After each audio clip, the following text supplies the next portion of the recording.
We begin in the past, 1999, many years before Tony Stark underwent his reformation. This is classic Tony, or more accurately, jerk Tony. He's just delivered a drunken speech and is now planning on having some fun with botanist pal Maya Hansen. Your heart doctor, she's going to need a cardiologist, that's right. Yep, this is classic Tony.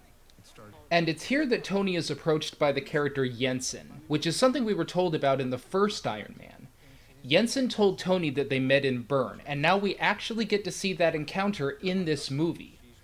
I didn't catch this the first time I saw the film because it had been a while since I had seen Iron Man, but it's a nice touch.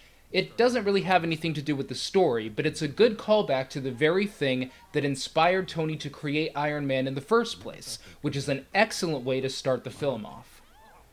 Anyway, two important things happen in this flashback. The first is that Tony meets Aldrich Killian, a handicapped and clearly intelligent man who invites Tony to join his new company. It's a privately funded think tank called Advanced Idea Mechanics. She'll take both. One to throw away and one to not call. Advanced Idea Mechanics, or AIM for short. Do you get it? I see that because it's on your t-shirt. Unfortunately, this is old Tony, so he does something pretty messed up to this guy. Rather than just simply rejecting his proposal, he also humiliates him by feigning interest and telling him that he will meet him on the roof, only to leave the poor guy waiting up there. The second important thing that happens is that he and Maya discuss a project she's been working on. Essentially, it's a way to recode the DNA of a living organism, resulting in the potential to regrow limbs, fix permanent injuries, etc. Unfortunately, so far it's had the nasty side effect of blowing the subject up in the process. So Tony and Maya have their night together while Killian waits for a meeting that will never take place.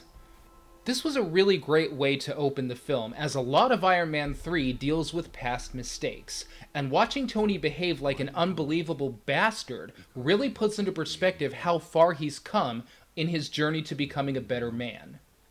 We then jump ahead to the present, after Tony became Iron Man and after the Avengers. We find Stark in his lab about to unveil the latest in what is apparently a very long list of new suits. And this one is the most creative by far, a suit that can latch on to Tony piece by piece whenever he calls it. And as this is Tony Stark, he forgoes a standard test and introduces the suit in the usual Tony Stark fashion.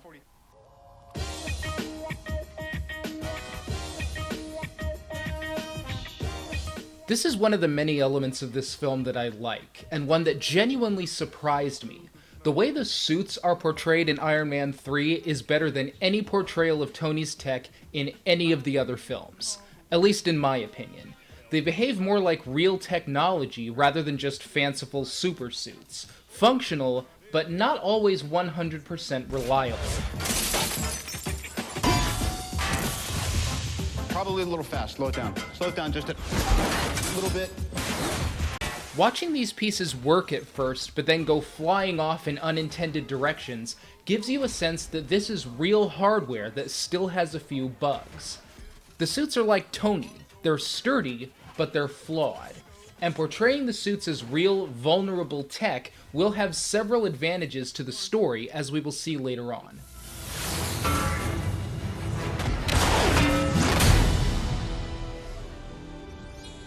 I'm the best.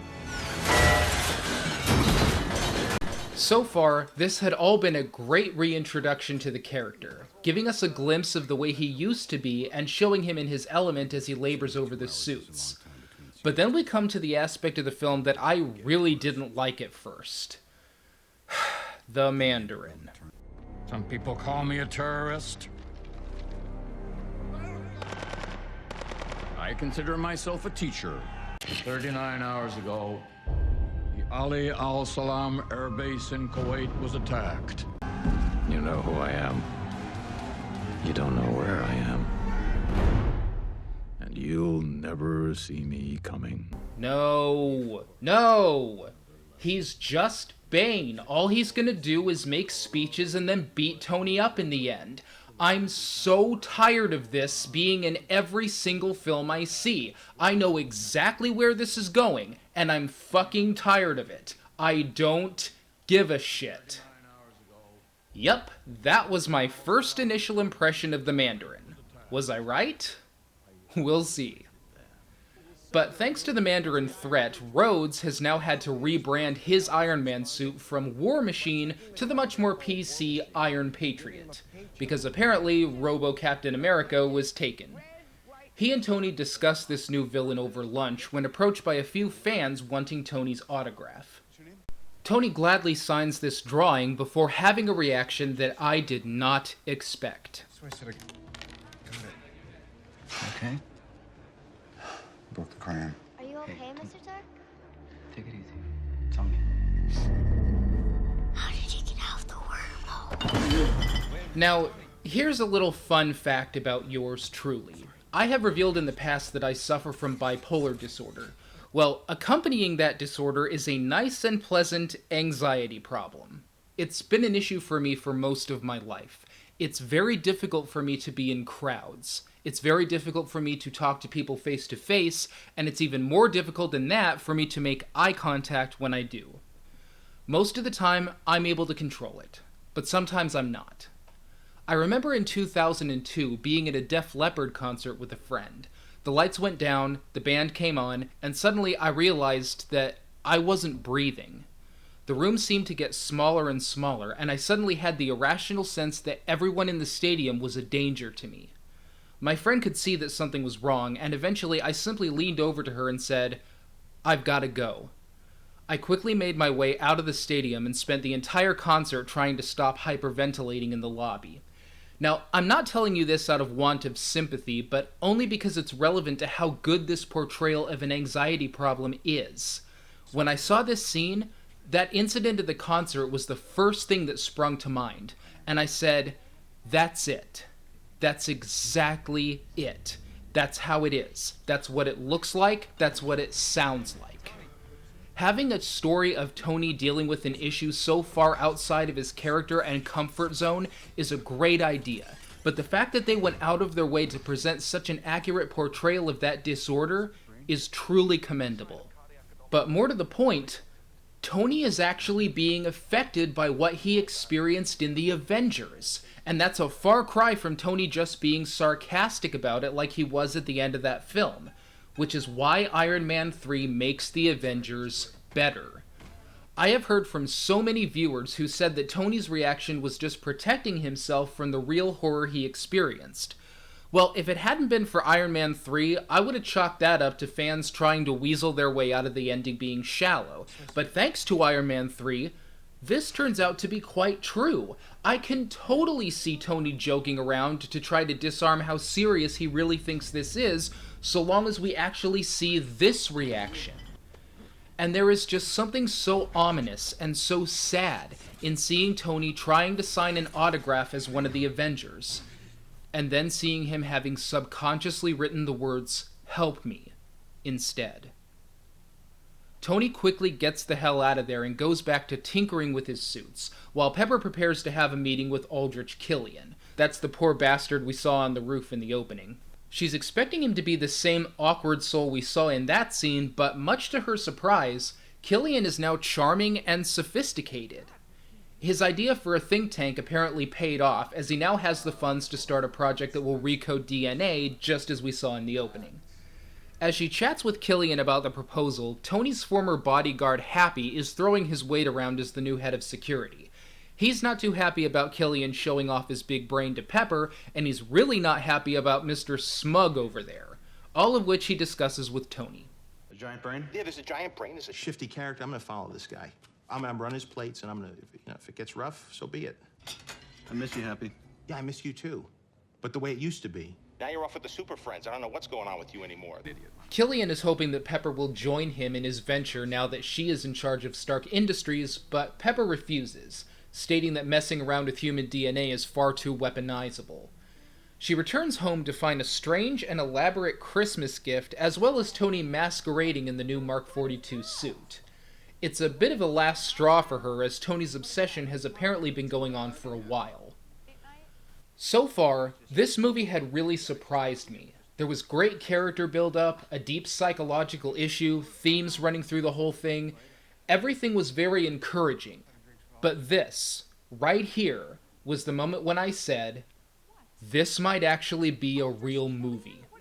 Nothing's been the same since New York. You experience things, and then they're over and you still can't explain them. Gods, aliens, other dimensions. I'm just a man in a can. Threat is imminent, and I have to protect the one thing that I can't live without. That's you. Wow. They did exactly what I felt they should have done in The Avengers. Tony isn't just sarcasming his way through this film the way he did in the others, especially in shitty Iron Man 2. The things he experienced at the end of The Avengers had a real human effect on him, and that is having a real human effect on the story. Tony has been up for 72 hours, doing nothing but work on the suits, because even with all of his gadgets and intelligence, he feels powerless and small after what he saw in the Avengers. And he feels that building and building more suits is the only way of protecting the people he loves, even though the forces that are out there still might be too much for him. Seeing this kind of thing happen to anyone else would have been engaging enough, but seeing it happen to someone like Tony adds such a weight to that character and to the story. So far, this movie had been the perfect balance of lightheartedness and seriousness. We had moments of elation and comedy, but then we also have moments of actual darkness with Tony dealing with these things inside of him. Tony is obsessed with building the suits, obsessed with trying to feel like he can protect the people he loves. And as Tony tries to sleep, the events at the end of The Avengers even invade his nightmares. Tony. Tony. Tony. Tony. Power down! Damn. I mean, just damn. Tony Stark is a human being, and he's scared. This fear and this realization of his own limitations is affecting his life, it's affecting his sleep, and it's affecting his relationship. I said this in the intro, and I'll say it again. This is what Iron Man 2 should have been. A real film with a real story. As all of this is going on, Happy does exactly what he said he was going to do, following Mr. Smug to the Chinese theater. It's here that he overhears some kind of a plot in the works. He doesn't know exactly what it is, but he does everything he can to try to stop it. What you doing, buddy? You out by yourself? Little date night? Seen your favorite chick flick, maybe? Yeah, a little movie called The Party's Over, starring you and your junkie girlfriend. Here's the ticket. No kidding. That doesn't belong to you. Unfortunately, he wasn't planning on Mr. Smug having superheated regeneration powers, and what's worse is that the man he was meeting with goes boom, leaving Happy in a coma as Mr. Smug takes off with whatever it is he came for. Here's another sign that this movie is good.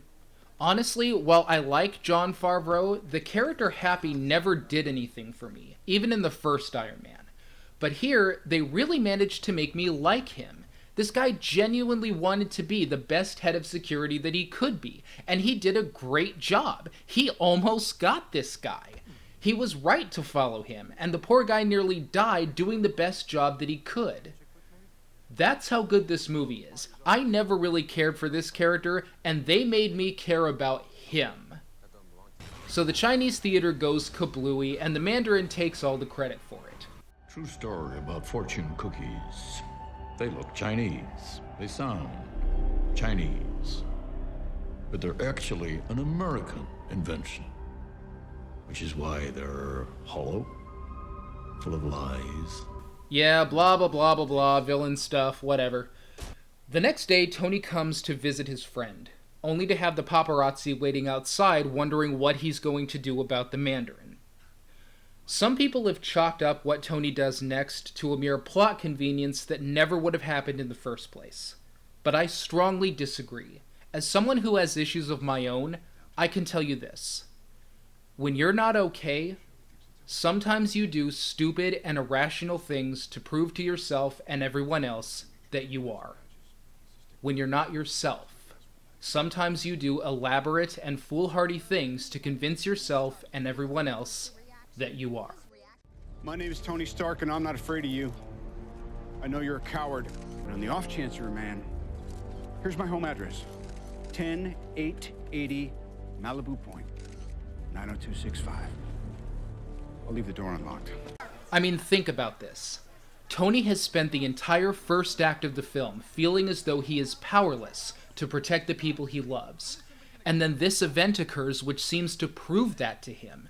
And when faced with the reality of the very fear that has motivated him since the film began, he does the most elaborate and outlandish thing he can think of, giving away his home address with impunity and basically saying, "I am not afraid. Come and get me." As I said in the intro, Iron Man 3 does have legitimate flaws, but in my view, this isn't one of them. Tony giving out his address is no plot convenience. This is Tony trying desperately to feel like himself again, and to prove that he's not afraid, which once again adds a great deal of substance to the story. Tony returns home and begins seriously investigating the Mandarin now. On the one hand, this scene is interesting as it's really the first time we see Tony use his tech for real investigation, instead of either just using it to design the suits like in Iron Man 1, or just dicking around like in Iron Man 2. But on the other hand, the scene is muddled. It's really hard to follow exactly how he was led to what he was led to, even after multiple viewings. But long story short, Tony tracks down a lead to Rose Hill, Tennessee, which Jarvis immediately prepares a flight plan for. Now, some people have asked why Tony didn't have better security around his house since he basically challenged the most dangerous man in the world to a fight at his house.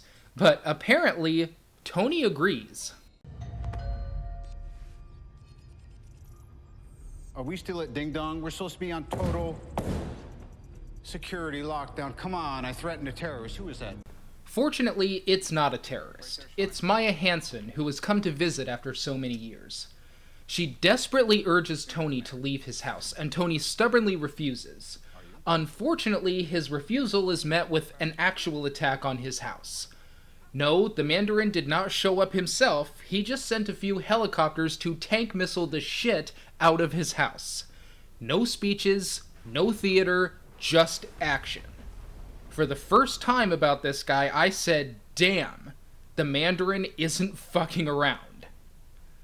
During this attack, we see the start of something that I absolutely love about Iron Man 3, the way the suits are used. Up until now, we had seen it all before. Tony would fly in and make the suit look really, really badass as he shoots at people. But here, not only are we seeing the suits used in different ways, but we never really see them used the same way twice. And the way they are used really takes you by surprise. The first time I saw this scene, to my slight embarrassment in the theater, I actually said out loud, "Oh, he put the suit on her." I just wasn't expecting that, and it gives you the sense that Tony is being resourceful and really thinking about these actions. And it also portrays the suits in a new way. It's all very dynamic and outside the box as he throws the suit onto Pepper and then yanks it back off of her once she's clear of the house. This is Tony using the suit, rather than the suit using Tony, as it sometimes felt in the earlier films. But here's the best part about the house attack scene. First, the suit is only a prototype, and so it still has a few issues. Flight power is offline, as are some of the weapons. Second, it doesn't appear that the suit is indestructible. It's not watertight, which makes falling into the water a perilous situation, and while it still protects Tony, you get the feeling that it may not resist everything. That was a great story decision. Before now, the suits had just been too perfect and far too invincible, which is fine for showing off their cool factor, but it detracts from the suspense because you never really felt like the suits were in any danger of not working right, or that Tony was ever in any real danger when he was being attacked, which you really need to do in order to, care. For the first time in any of these movies, I actually felt like Tony might not make it out of this. I mean, obviously on some level you know that the title character isn't going to die in the first act, but you actually get the sense that he is in real danger here. When Tony is struggling to hold on, you feel the urgency of this attack. When he's underwater, you feel his fear. This invests you in the conflict more than in any of the other films, because Tony might actually die, and while that doesn't happen, this is still a defeat. Sir, take a deep breath.